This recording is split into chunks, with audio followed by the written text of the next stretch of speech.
I don't think you guys fully understand just how long I've been wanting to do this one. The Throwback Breakdown videos have slowly become one of my favorite series on this channel. Atlantis, Scooby-Doo, The Incredibles, these films are favorites of both the adult I am and the kid still within me. And that is really the whole point of Throwback Breakdown. It is a close look at the writing used in classic animation to walk the tightrope of creating dark, mature storytelling for adults while still appealing to the kids watching alongside them.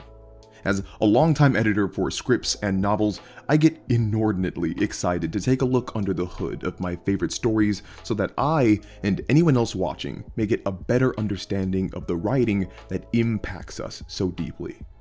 And few animated movies are as impactful to me as Sinbad, Legend of the Seven Seas. I vividly remember seeing this movie as a little kid in Lansing, Michigan with my late grandmother, Carmi Savage, whom this channel is named after. I absolutely loved Sinbad then, but it wasn't until I watched it again as an adult that I fall in love with it for other reasons. There is so much going on in this movie, so much more than one might honestly expect from a PG animated Dreamworks flick. Sinbad, Legend of the Seven Seas is unflinchingly focused on the human heart in conflict with itself, which is the core of all compelling fiction. And unlike other animated kids' films that might use allegory and analogy to comment on the more mature aspects of the human condition, Sinbad tackles those aspects head on. The movie is unambiguously about the innate good and evil within the human condition and how that interplays with the heart's yearning for romance, love, and sexual desire. Sinbad, from its very conception, was meant to be an exploration of a love triangle, an age-old storytelling technique whereby one character is the target of two other characters' affection. Love triangle narratives are meant to showcase the difficult decisions and harmful impulses that come with the heart wanting what it cannot easily have. Most of the time, there is no clear answer for how the romance should progress for either the characters or the audience, which causes us to interrogate our own notions of why we want to see certain outcomes. As you can imagine, narratives based in this paradigm are not often used for kids' films, largely because it's pretty dang nuanced, but also because love triangles are most impactful when the three characters are emotionally close and there is sexual tension and animosity. And of course, kids' films rarely deal with overt displays of sexual desire and temptation. Come and get it, ladies! And that is perhaps what makes Sinbad so unique, because it is not shy at all about the mature sexual nature. And I mean that literally, it was made to be sexual. She brings a maturity to the voice, a playfulness to the voice, a sexiness to the voice. Marina is somebody who can trade one-liners with him and also keep up with him on the very, very physical adventures these two go on. Oh, if he starts hugging your leg, it means he likes you. The retelling of the Sinbad legend wouldn't be complete without seductive, mythological sirens. I was trapped. A sword at my throat, at my chest, at my... Pickles and eggs! No adventure would be complete without a strong-willed, seductive, manipulative, and fun-loving villain. And you are? Eris. Eris, the goddess of chaos. Yeah, she's trouble. She's nice looking. Michelle Pfeiffer brings a sexy, fun voice. She does have a very dark tone. Ah yes, Eris. The reason everyone clicked on this video, and 99% of the reason I made this video. Eris is near criminally erotic, and she definitely spearheaded my hopeless infatuation with dark, strong female characters like Black Cat, She-Go, and Hela. The voice cast for Sinbad was definitely really talented with icons like Brad Pitt and Catherine Zeta-Jones, but Michelle Pfeiffer as Eris was just something different. Just look at them. I pull one tiny thread and their whole world unravels into chaos. Glorious chaos. And honestly, on a narrative level, making the antagonist so seductive was a pretty good choice. As I said before, the entire point of a love triangle narrative is the conflict of the romantic sexual tension. Sinbad's entire character is based in his attraction to Marina. He left Syracuse because of her. He became the broken man he was because of her, and he transformed into the hero at the end of the story because of her. But instead of having Sinbad and Marina actually participate in overt seduction and attraction, Eris fulfills that part of the narrative for them. She is a temptress, offering Sinbad his heart's desire, the literal embodiment of seduction. Sinbad giving into Eris is tantamount to Sinbad giving into his most base desires. Love triangle narratives are built on how any decision towards one person affects the other person in the triangle, and Sinbad's dealings with Eris are synonymous with that. And sure, it might be a little bit cliche to design a character to be super hot and offer temptations, but I think it just works super well for the narrative of the film. Not only is Eris a goddess, which already puts her above the average human, she is also the personification of chaos. The whole point of her character is that chaos is beautiful and tempting. Having no rules to guide you, no limits on what you can do, no morals to hold you down. That is seductive. It's only when you come to grips with it do you truly see how dangerous it could be. And believe it or not, Eris was even more seductive in previous drafts than in the final cut. It's reported that Michelle Pfeiffer literally considered that Eris was too sexual and did reshoots to tone it down. In fact, the whole dang film was considered a bit too mature. The writer of the script, John Logan, has said that the first draft of the story was very complex. The relationships were very adult. It was too intense in terms of the drama for the audience that this film was aimed at. So, now you are probably thinking the same thing that I was when I first heard this. Sinbad, the story where a murderous pirate is recruited by an evil bubble-bathing deity to destroy the world while stealing away his best friend's fiancée, is the toned down version? Well, now I'm interested in what the first draft was, and you probably are too. So luckily for the both of us, I happened to stumble upon a column written by Terry Rossio, one of the minds behind the first draft Sinbad story.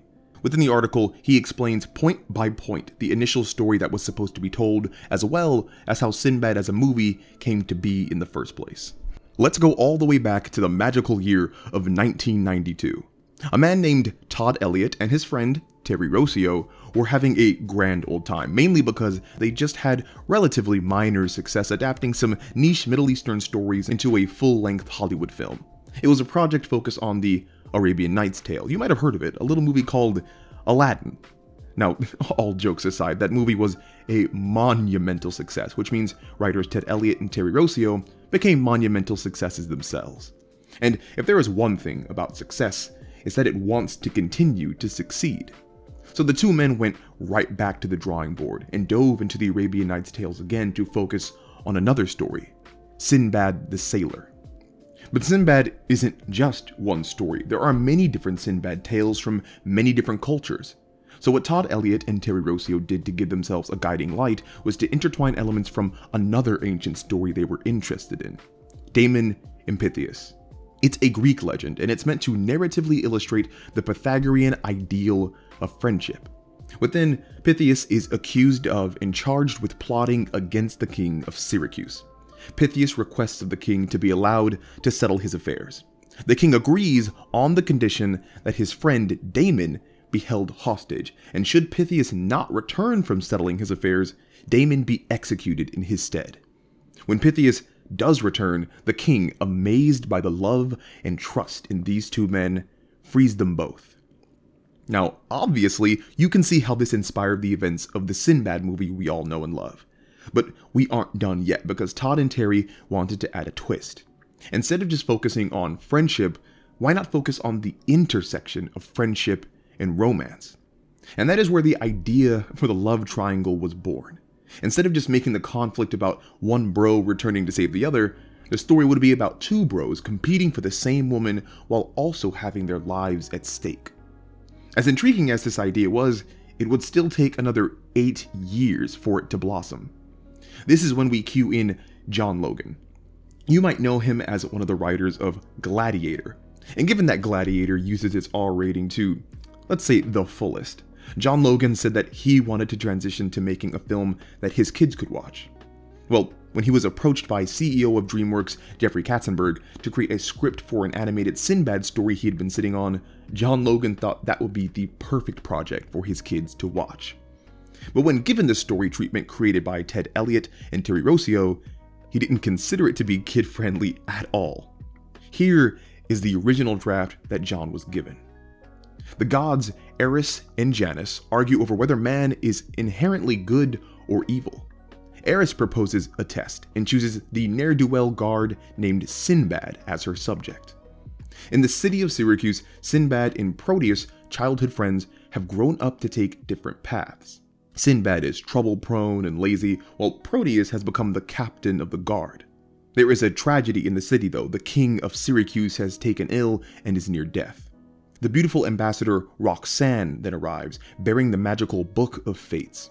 The Book of Fates will reveal the name of the next king of the 7 cities, the person best suited to rule the land, and thus strife and war will be avoided.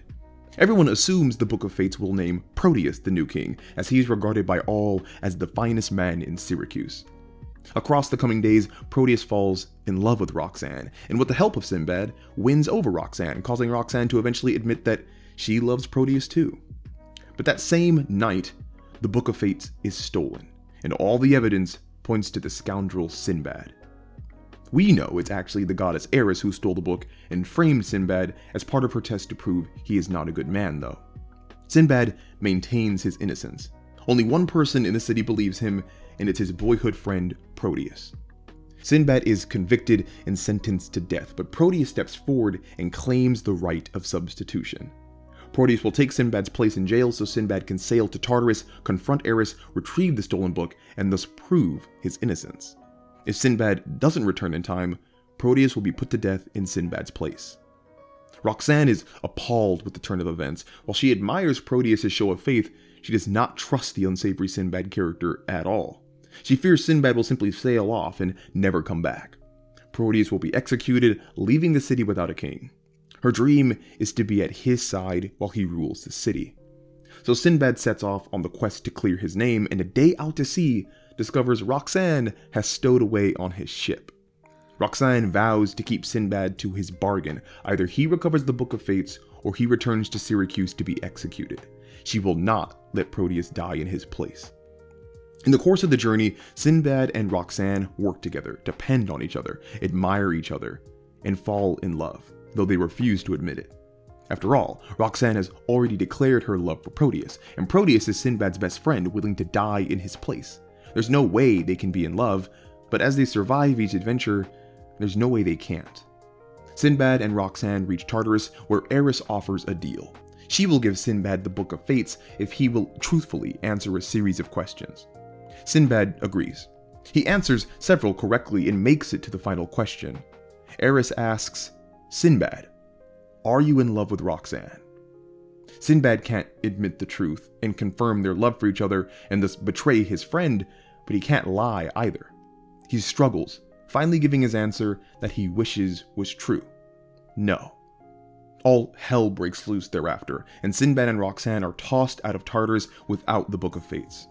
The quest has failed because Sinbad lied. So what will he do, especially now that Roxanne knows he loves her and she loves him? The day the execution arrives, Proteus is about to be killed, but just before the axe comes down, Sinbad appears. Proteus is relieved, overjoyed to see his friend, his faith confirmed. But Sinbad does not have the Book of Fates.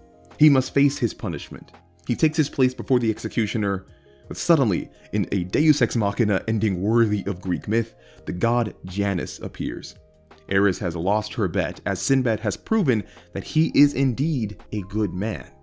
As payment, Janus demands that the Book of Fates be opened before Sinbad is killed. Eris produces the book, the key page is read, everyone expects Proteus to be named king, but the name inscribed is Roxanne. So Roxanne is made queen of Syracuse. Her first act as ruler is to pardon the innocent Sinbad. But what to do about their love? Sinbad sets up a secret meeting with Roxanne, but he doesn't show. Instead, Proteus is there. Roxanne and Proteus fall into each other's arms and will rule Syracuse together, as Roxanne has always dreamed, while Sinbad sails off into the sunset. So that is the original story, and it's definitely more adult, just in a very subtle way. In this version, Roxanne, or Marina, definitely loves Proteus, but she also definitely loves Sinbad. But Sinbad is Proteus's dutiful best friend, and therein lies the complex, nuanced love triangle. Everyone in this triangle deserves love, and is in love, but the end of the film sees Sinbad, the main character, willingly give up Marina, even though he loves her and she loves him. This happens because Sinbad knows she is best for Syracuse and Proteus is best for her. But still, that leaves our hero in the tragic ending of losing the love he had built up over the film. Now, obviously, John Logan thought that this was a bit much for a kids movie, and Dreamworks Studio ordered a lot of changes for the final script. But Terry Rossio has vehemently argued that all those changes completely undercut the allure of the movie. One of the first and possibly most consequential edits made was that the Roxanne character would fall in love with Sinbad and be with him at the end of the movie. Roxanne's name would even be changed to Marina to foreshadow her love for the ocean, and therefore Sinbad. The logic behind this change was that since Sinbad and now Marina had spent the entire movie together, it would be more impactful and satisfying for them to end up together than to be apart at the end. Terry Rossio has said that he understood why the studio wanted this change, but also has said that it only took him 5 minutes to think it was a horrific idea. Remember, in the initial draft, Proteus and Marina have professed their love for each other early on. Marina only goes on the voyage with Sinbad because she loves Proteus so much. So Terry Rossio surmised that once Proteus puts his life on the line for Sinbad, there was no way possible for the audience to ever feel good if Proteus didn't get the girl he loved. If Sinbad used the opportunity given to him by his friend to steal Marina away in the end, it would always feel like a betrayal of the friendship. There was no nobility for Sinbad to return in the name of friendship, yet turn hound dog when it came to the romance. Terry also argued that it made Proteus look like a fool, a naive idiot for trusting Sinbad, and it made Marina look uncaring and selfish. Terry Rossio effectively argued that it ruined all three characters. Dreamworks Studio heard Terry's concerns and came up with a counterfix of their own. Just make it so Marina didn't love Proteus at all. The narrative logic here is that if Marina was only engaged to Proteus for political reasons and not love, she is then free to fall in love with and be with Sinbad.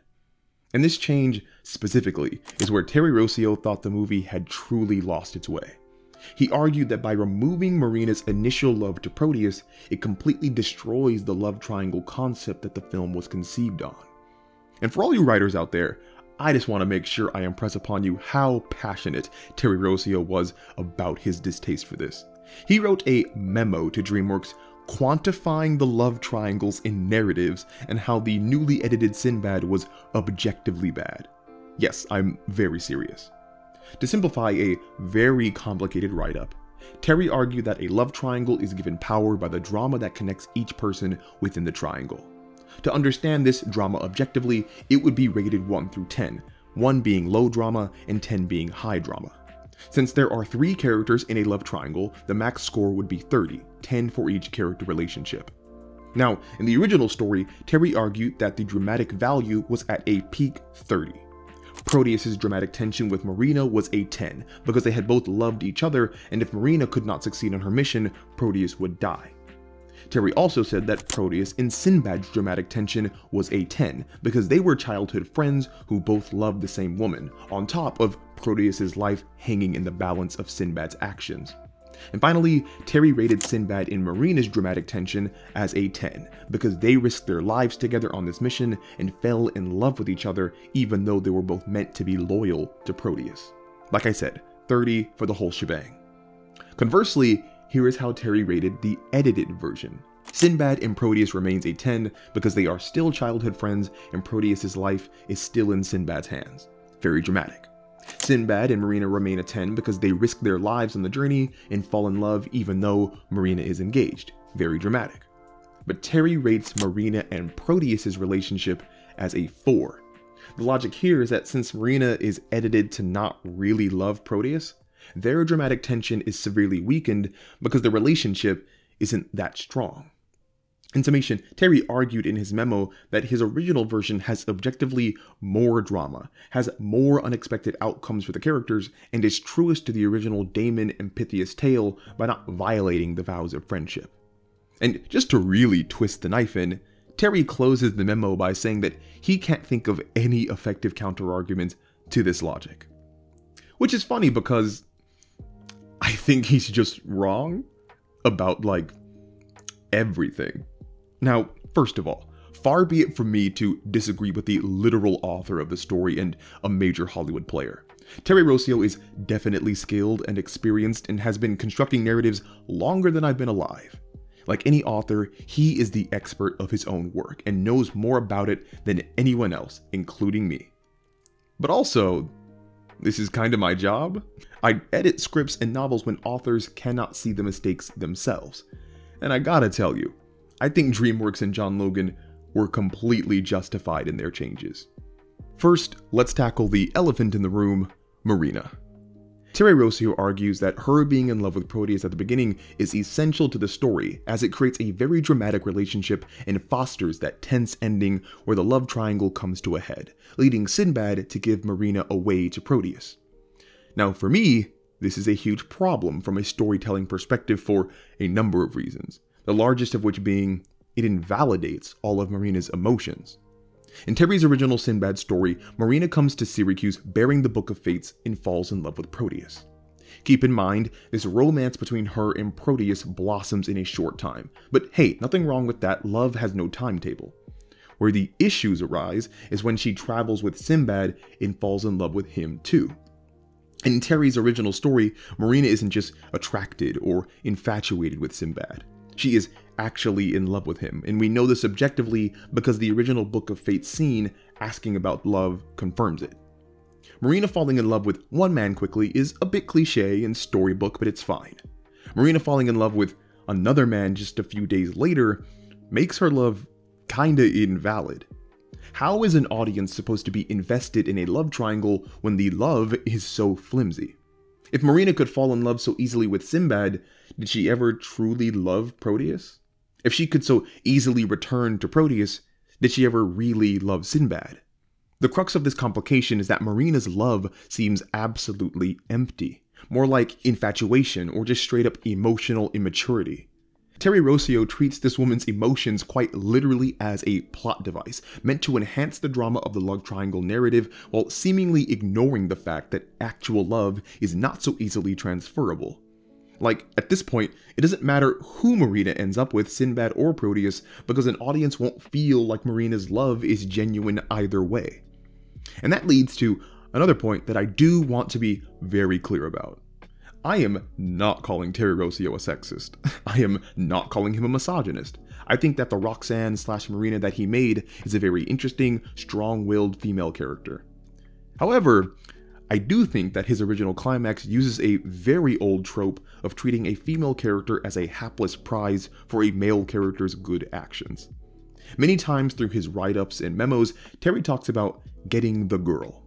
Quote, "Once Proteus puts his life on the line for Sinbad, there was no way possible for us to ever feel good if Proteus didn't get the girl." Now, keep in mind, Proteus did not risk his life for the girl. He risked his life to save his friend, Sinbad. Terry says that the only way for an audience to feel good about Proteus' situation would be for him to get the girl. But I gotta tell you, myself and a lot of other people felt good just because Proteus wasn't murdered. What about this situation dictates that the only happy outcome is getting laid? And believe me, I'm not trying to nitpick or aggrandize here. It's just that Marina is treated like a trophy in this original story. There is literally a section of Terry Rossio's memo where he writes, "Proteus gets rewarded for his faith and gets the girl." Rewarded for his faith. Ah yes, the customary prize for good behavior. A human woman. The end of the original narrative strips Marina of all agency and treats her like a shiny object to be passed between the two male leads. And again, I'm not being facetious, that's just what the story is. Sinbad just gives Marina to Proteus and sails off. Sinbad tricks her into a meeting, Proteus is there instead, and she just stays with him as Sinbad secretly leaves. Marina, who, keep in mind in this version of the story, is not only in love with both men, but she is the queen, doesn't even get to choose who she wants to be with. That decision is made for her. And apparently, she just goes along with it, and the audience is supposed to too. And not to go off on a tangent here, but even her becoming the queen comes off as borderline condescending and further showcases a lack of agency. And I say that because she didn't choose to become the queen. The Book of Fates just made her the queen. We don't even know if she wanted to be the queen. And I say this is condescending because why would she be the queen? What did Marina do during the story to deserve being queen? What unimpeachable virtue did she demonstrate to make her worthy of ruling Syracuse? Proteus freaking went to prison and risked execution because he believed his friend was a good person at heart. Sinbad went to another dimension, bartered with a god, and then willingly came back to give his life so that Proteus could be spared. It almost seems that Marina was made queen in Terry's original story simply to be an unexpected, shocking ending and, more importantly, justify her inclusion in the narrative by throwing her a bone. Now, I'm not going to spend much time talking about how silly it is to construct pivotal elements of a story a certain way just for the sake of them being unexpected, because I think Game of Thrones Season 8 demonstrated that already. But this idea that Marina should be the queen just seems kind of gross. And if not gross, pandering? It really stinks of this idea that our two male leads have accomplished their Damon and Pythias-esque journey, exposing Marina to just be kind of there as the leftover female character, standing about, whose only job on this adventure was to love and to be loved. So, I don't know, just make her the ruler at the end. It almost feels like a decision to retroactively give her narrative significance. But I digress. In the original, Marina only exists to be coveted by Sinbad and Proteus. Remember, in the original, Sinbad was going to sail off to clear his name and free Proteus of his own accord. The only reason Marina came along was because she didn't trust Sinbad. But make no mistake, she didn't convince him to be a good friend or act morally. From what we know, Marina was just a plot device to build dramatic tension between the two male leads. She was an emotional predator missile aimed at whatever narrative element needed to be loved into submission. And lastly, Terry argued that his original version was the truest to the brotherly friendship ideals put forth in Damon and Pythias. But I don't really think that's true either. In Terry's original, Marina is in love with both men, but Sinbad gives her to Proteus in a show of friendship. Sinbad may have fallen in love with Marina across the journey, but he understands that she is still Proteus's fiancée. It's obviously a difficult choice, but it's obviously the right choice. And I mean that in the sense that it doesn't matter if you have brotherly love with someone or not. You should not purposefully break up two people who are in love and engaged. The ending to the original has nothing to do with the idealistic fraternal bond that is showcased in Damon and Pythias. Any person with an ounce of morality would make the decision Sinbad did. So with all this in mind, the final version is a far better representation of brotherly love and compassion. Within, Proteus loves Marina, but she in turn loves Sinbad. And Sinbad loves Marina, he always has loved her. But at the end of the journey, Proteus's life is saved, and he can marry Marina and eventually rule Syracuse. It hits the same beats as the original. Sinbad sacrifices his own love so that his best friend may marry Marina. But where the difference comes in is that Proteus, being probably the biggest bro in any animated film ever, recognizes that his fiancée actually loves his best friend, and Proteus willingly encourages them to get together. Proteus was under no obligation to do this, legal or moral. He had every right to marry the woman he loved, his fiancée. But he knew that Sinbad and Marina would be far happier together, and he put their happiness before his own. I cannot possibly fathom a more genuine display of brotherly love and compassion than to set aside your own romantic desires so that your best friend can be truly happy. This final moment of the movie, this act by Proteus, is arguably more significant than him risking his life for Sinbad in the beginning. Proteus could have easily been outraged at the development. He literally put his neck on the line to save his friend, only to find out that his friend stole his fiancée. But instead, he recognizes that Marina never truly wanted to be with him. She was not some object that Sinbad stole from him, because she was never his to begin with. Proteus makes the incredibly mature, loving decision to step back and let Marina choose how she wants to live her own life. And she chooses Sinbad. And Proteus is happy for them. That is Damon and Pythias on steroids. And as you probably noticed, it is so many of these little things that amount to huge changes. The original version of Sinbad had him go rescue Proteus of his own accord, because in that original, Sinbad was just lazy and troubled, but he was still a good guy. In the final version, the film pulled no punches in making him a cold-hearted, amoral bastard. He was more than willing to sail to Fiji and just let Proteus die. But it was Marina who pointed him in the right moral direction, who helped to evoke the heart that was always hidden inside of him, and that transformation feels so much more significant than if Sinbad were always a good guy. The final version takes Marina from being a set piece for drama and turns her into an indelible part of Sinbad's characterization.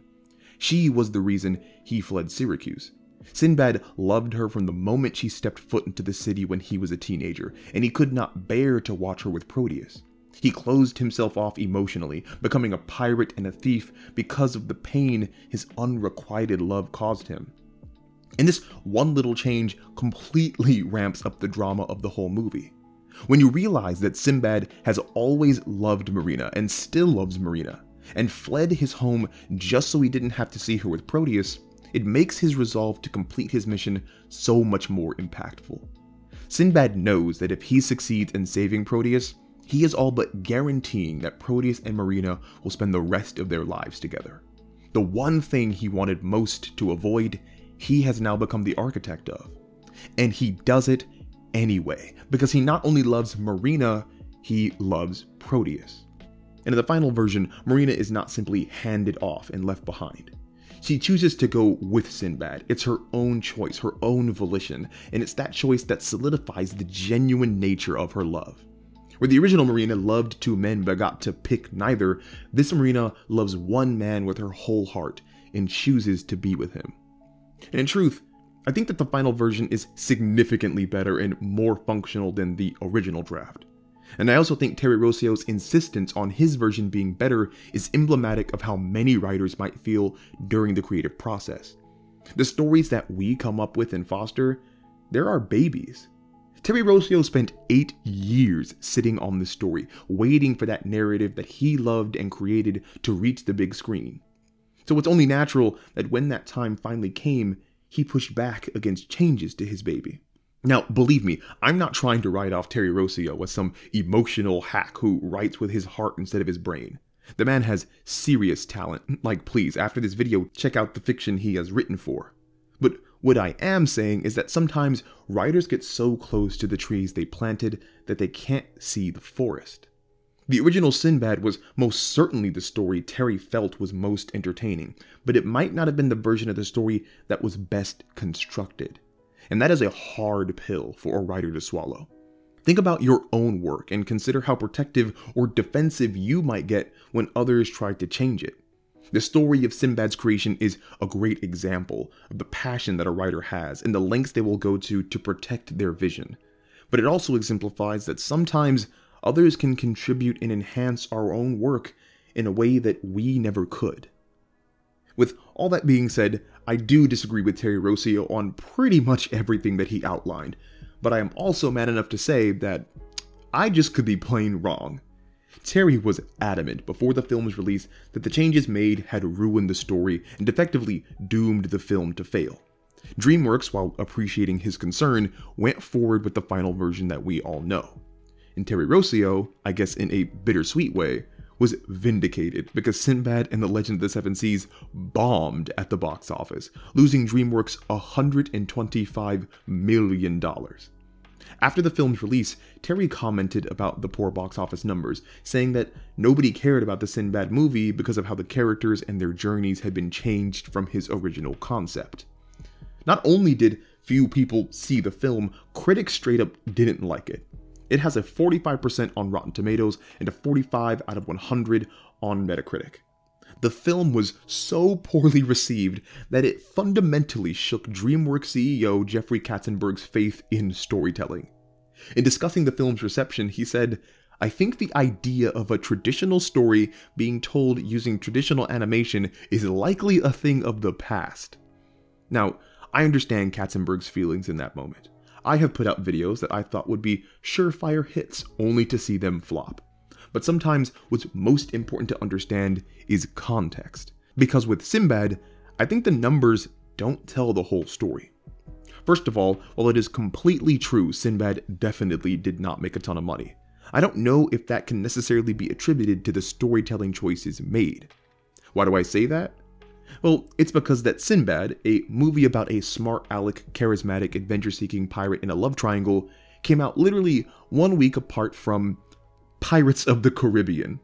You know, one of Disney's most iconic and profitable films ever about a smart aleck, charismatic, adventure-seeking pirate in a love triangle. You couldn't divinely design worse competition for Sinbad. And I have to say, I find it kind of ironic that Terry Rossio cites the changes from his original story as the reason Sinbad flopped. And the irony appears because Terry Rossio was a writer for Pirates of the Caribbean. That's a pretty convenient aspect to ignore when trying to argue why a film failed. Could those narrative changes have caused poor performance for Sinbad? Of course. But I also think that Terry might be turning a blind eye to the release of a cultural phenomenon level pirate film that sucked up every moviegoer imaginable. And even the reviews I don't think tell the full story of the quality of the film's composition. Remember, context matters. Atlantis, El Dorado, Treasure Planet, all these movies attempted to tell darker, more mature stories to kids through animation, and all of them were horribly received by critics because of it. Yet now, these are some of the most beloved movies of kids from that time who've grown up to be adults that appreciate the messages within. The context is that Sinbad might just be another one of those films that was released during a time where audiences weren't ready for a nuanced, mature look into what animation could do. Sinbad was conceived on the notion of showcasing brotherly love and self-sacrifice. The animated monsters and wondrous set pieces were there for the kids, but the explorations into the human heart and what we do for those we love are applicable for any age, young or old. And that is really the key to writing fiction for both children and adults. It's centering the narrative on and giving representation to morals and ethics at the core of humanity. Because it's through storytelling that kids learn of their own morality, and it's through storytelling that adults learn of a moral side that they may have missed or forgotten. Is Sinbad a perfect movie? No. In hindsight, the mix of 2D and 3D animation is kind of weird and jarring, and the pacing of the film is really off. But at the end of the day, the changes made to create the final version have stood the test of time, even if those critics on release couldn't see it. Well, there was one critic back then who might have seen what we all see now. Quote, "Sinbad, Legend of the Seven Seas is another worthy entry in the recent renaissance of animation. And in the summer that has already given us Finding Nemo, it's a reminder that animation is the most liberating of movie genres, freed of gravity, plausibility, and even the matters of lighting and focus. There is no way that Syracuse could exist outside animation, and as we watch it, we are sailing over the edge of human imagination." From the late great Roger Ebert. Anyway, thank you all for watching all the way into the end. This was a doozy to make, but I really enjoyed it. If you like what you heard, make sure to leave a comment, like, and subscribe. If you really want to be a homie, join the Patreon or check out some of my other videos. Link down below. As always, it was a pleasure, and I will talk to you all again soon.